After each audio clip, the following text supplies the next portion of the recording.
Hey, so thanks for your patience. I'm usually on Monday night. Full disclosure, was recovering from 7 very long night shifts and was just waking up yesterday at this time. So I postponed. Those of you in the Curate Your Health group, I put a little announcement in there that we're going to do this tonight. Today, we're going to be talking about mindfulness and mindfulness meditation, and really a way that you can use this as a process for your own personal, physical, and mental health, emotional health, but also our community's health. For those of you who don't know me, I'm Dr. Heather Hammerstedt, emergency medicine, lifestyle medicine, global health expert, and really humbled as always to lead our team at Holist, where we help people figure out how to make sustainable health change, whether it's for weight or fitness or your mental fitness. We have all the things for you based on evidence and lifestyle medicine and mindset work. This month, I'm talking about mindfulness primarily. I always talk about how we have to approach each of the changes we want to make about total health transformation. So you can't just concentrate on food and weight, you can't just concentrate on fitness.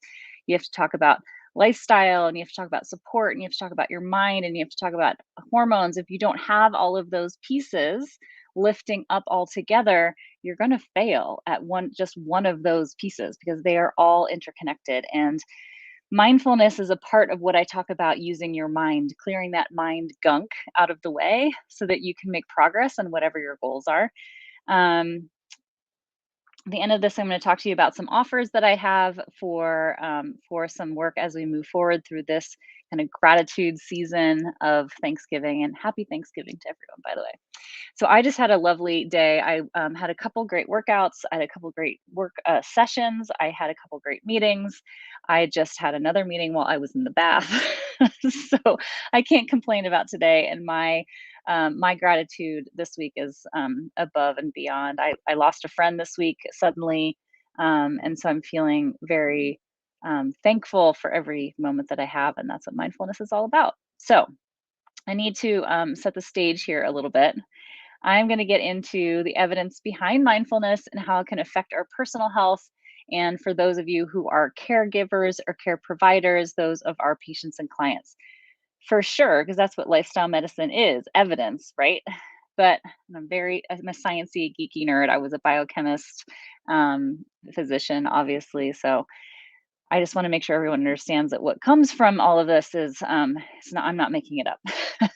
But I also want to be very clear that I come at this with some bias, because full disclosure, I am a completely reformed hippie. I used to go to dead and fish shows and sell backless tank tops and hemp necklaces.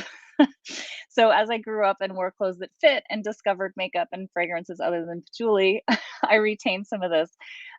Spending time in India and medical school studying Ayurvedic medicine, which is traditional medicine for folks in India, taking courses in medical acupuncture in my senior year of emergency medicine residency, studying Buddhism personally for years. I always felt like there was some sort of like mysticism about like quiet and silence and space, but that I was failing somehow, because I would like sit in courses and in solitude and like try and try and try, but my squirrel brain was frantic while trying to meditate and being stubborn. Does anyone else like give me a like or a love or a comment if that is sounds familiar to you?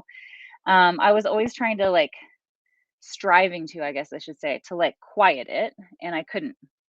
And so, while I still really appreciate my practice of that type of formal meditation, in the last few years, my practice and understanding of meditation has shifted for me. So it's become less about something I had to achieve and do, and more about something I could just live. Something that is more of an informal sort of living meditation that's called mindfulness meditation.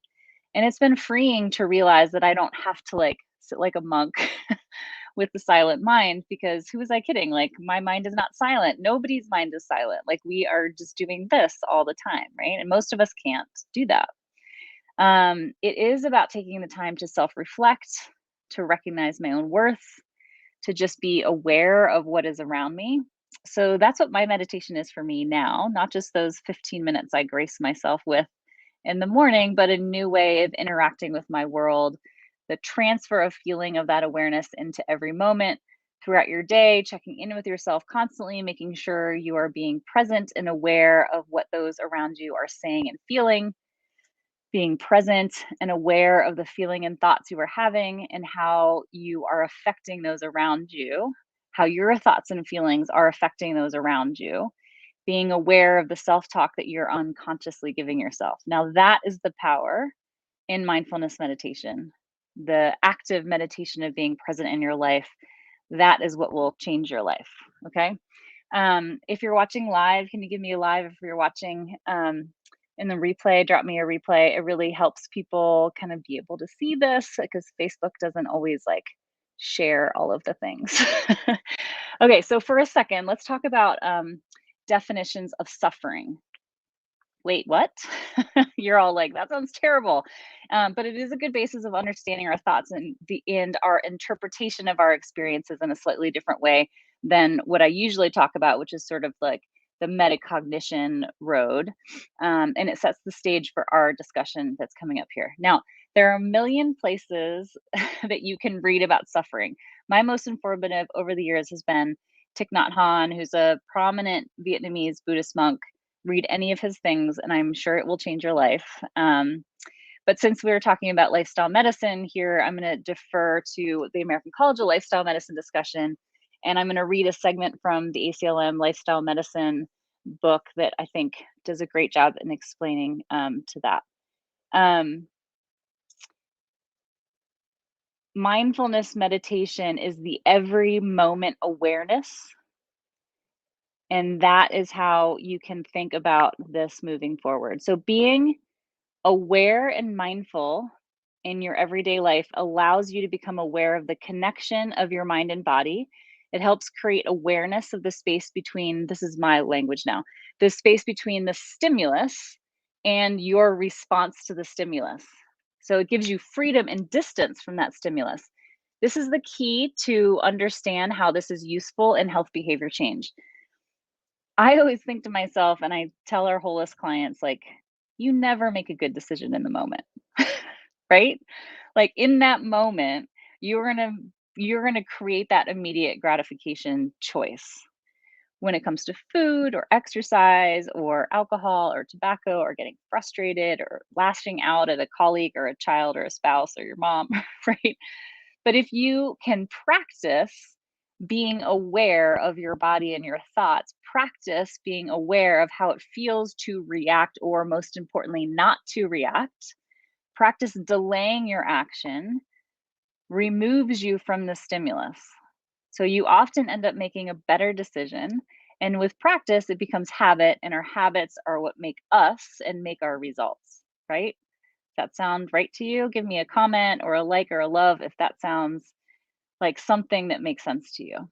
So, whether it's anxiety or anger or alcohol or food, whatever it is. Okay, we're going to get a little bit geeky with some neuroscience here for a bit. We make 700 new neurons a day. The brain learns and adapts and restructures itself based on its history of thoughts, attitudes, and emotional experience. So, as we are talking about metacognition, we can retrain and reshape our brain and its emotional traits with our conscious thought. Mindfulness can help us link experiences across time and momentary self-reference in order to do just this, to allow our brain to activate those experiences both simultaneously. I'm a hand talker, sorry. Both simultaneously and individually, meaning that your experience in this moment does not necessarily need to mimic one that you had in the past or you did in the past if you don't want it to. That your experience this moment can be just that, one moment, and that your experience next time could, but does not have to mimic this one. While you can do all of this by yourself, by initially creating kind of forced awareness and practice, like no judgment, this is hard, you've got to fake it for a while, and doing it long enough until you've created a habit, this is second nature and it's you. There are also kind of formal programs that you can take for help and practice and accountability. Here at Holist, we have one we call our mental fitness program. If that's something that you want to learn more about, let me know. Another more public option is a mindful-based stress reduction program, or MBSR program. That's designed by John Kabat-Zinn. He's a PhD. He's super famous in this world. He's the author of Full Catastrophe Living. If you have not read it, buy it. Listen to it on Audible, whatever you have to do. I took one myself in 2007, maybe. Remember, I told you I'm a sucker for learning. I've always been reaching out for this stuff like for ages, and I am nowhere there yet, as most of us are not, but still striving. I think there's over like 800 or something of these MBSR courses now, and you can find them at mindfulness.cds.com. So that's mindfulness.cds.com. I have no affiliate with them. I just think that they're great. This is basically like 9 classes over 8 weeks. My guess is at this point, given the world that we're in, I'm sure that they do them virtually as well. It's 45 minutes of practice, work groups, workbooks, and like group activities. There's an expectation for continued practice 6 days a week afterwards. This is kind of initially where I failed because I was in residency, and like residency is hell. So, but the goal is to teach integration of mindfulness into daily living. So I won't get into the details of all the basic tenets of this, but there is like a 7 attitudes of mindfulness. If you Google that, 7 attitudes of mindfulness, like John Kabat-Zinn, it'll pop up and give you kind of what those main tenets are. I mean, print it out and hang it up somewhere where you can see in the morning each day, or somewhere you're stressed off in like your desk at work or something. Um, anyway, all right. So I'm a lifestyle medicine doc, right? And so we love our evidence. So let's talk about it. 8 weeks of mindfulness training can increase the activation of your left prefrontal cortex. So that is planning, personality, and happiness. And it can increase the gray matter in the hippocampus, which is your learning and memory, and other structures associated in self awareness and compassion and introspection. And it can reduce the amygdala density, which is your emotional reaction to stress. And it connects the prefrontal problem solving skills and your amygdala emotional modulism. So, what does that mean? It means you're improving your happiness. That sounds good. Improving your planning capacity. That sounds good. Improves your memory and your ability to learn. That sounds good. It reduces your like gut reaction to your stress. So helps you reduce your reaction time, like we were talking about earlier, and it connects your problem solving and your emotions. Now, come on, we all need this, right? So there have been studies on the effect of mindfulness on well-being, on emotional intelligence, on overgeneralization, experiential avoidance, rumination, worry, thought suppression, cognitive flexibility, our anticipatory mental coping, reversal and treatment of chronic disease, et cetera, et cetera, et cetera. There's a million of them, but all of those non-productive thoughts that we talk about all the time, it's fixing, right? We see this in the studies that we're doing around mindfulness. I'm going to back up a second. So I am enough of a nerd about this that in residency, in emergency medicine residency, I convinced my mentors to let me do a study on meditation prior to getting a lumbar puncture, which is a spinal tap, and about how people reacted to getting this very anxiety provoking and painful procedure. Um, I'm all about figuring out like how our minds can make us better, like a long time ago.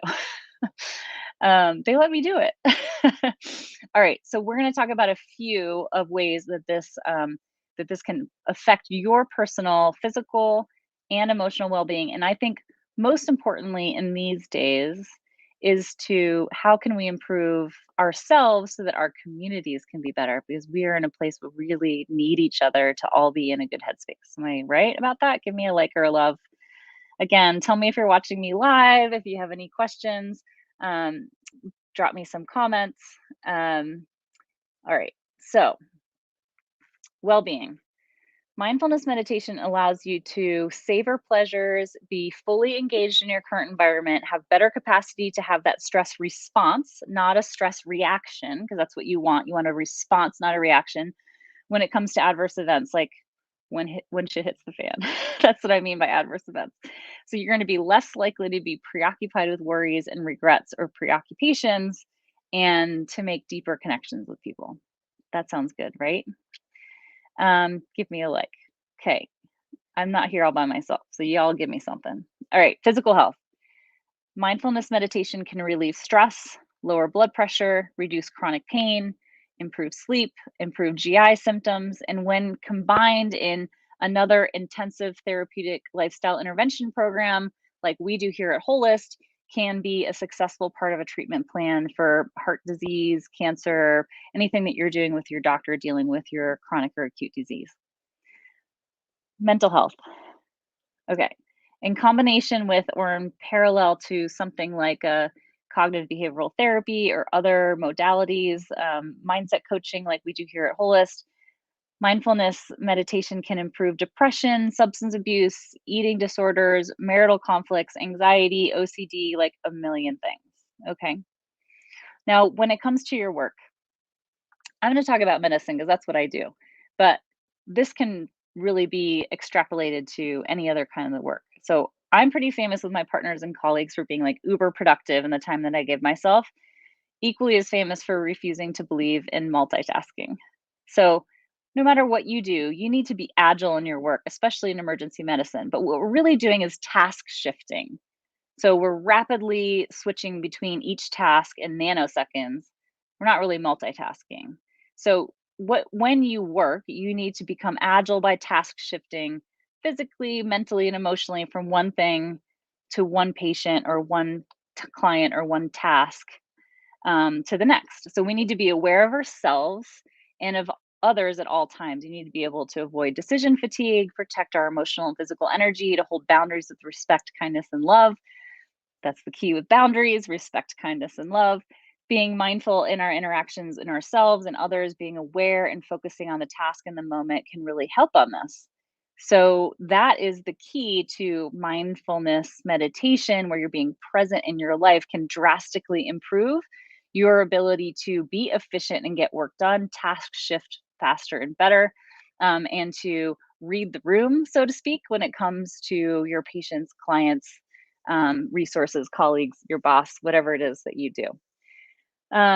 Last thing, parenting. It's like a lot of work, right? And it's a lot like work, right? We all know that. Everyone needs our opinion, our respect, our bum wiping, our help, our advice, our lecture. I have whole podcasts on this that I've done, and I'm not going to get into it here, but right? Hugely applicable for us to do with our families and to teach our children to do is to delay their response to the stimulus, to stress response and not stress react, and to teach them to be in the moment and to feel what they're feeling at the time that they're feeling it. And us doing the same thing, right? Okay, so here we are. That was my summary and how I think we could all improve not just our own physical and emotional health, but imagine if we were all doing this. Like, how much better would your interactions be with your boss and your colleagues and your clients or your nurses or your patients or your consultants or your kids or your spouse or your partner, whoever it is, your neighbor? I mean, sometimes I think people have forgotten their kindergarten manners, right? Um, what could we accomplish as communities, like in politics, if we were all doing this? Maybe it is up to us to fix not just our healthcare system, but our communities. Mindfulness and mindfulness meditation and implementation of this with learning about metacognition and neuroplasticity in our own lives and teaching our patients how to do that, teaching our children how to do that, teaching our spouses how to do that, teaching our clients how to do that. Um, just might be it. I'm a little bit of a dreamer. So, quick summary. It's a little bit longer than I wanted to be, but I've been really wanting to talk about this. It's Thanksgiving week. This is the time for us to honor ourselves and honor our families and honor our communities and think about how we can make it better, you know? So, becoming more aware of your feelings and your thoughts and your surroundings is a skill that we all need to learn. So, By doing so, you can improve your emotional health and your physical health. And in fact, it has been shown to be as effective as therapy and medications for some mental and physical illnesses. It's mindfulness meditation. I use it to help me be more thoughtful and present in my daily living, to help me delay reactions to situations that I might not act on in the way I'd like in the moment, to put it mildly, and then I can make a better choice. Is this something that you'd like to try? Is it help with your relationship or your weight or your smoking or alcohol, your depression, your XYZ, whatever it is? Um, there are quizzes out there on self compassion. Kristen Neff, Neff.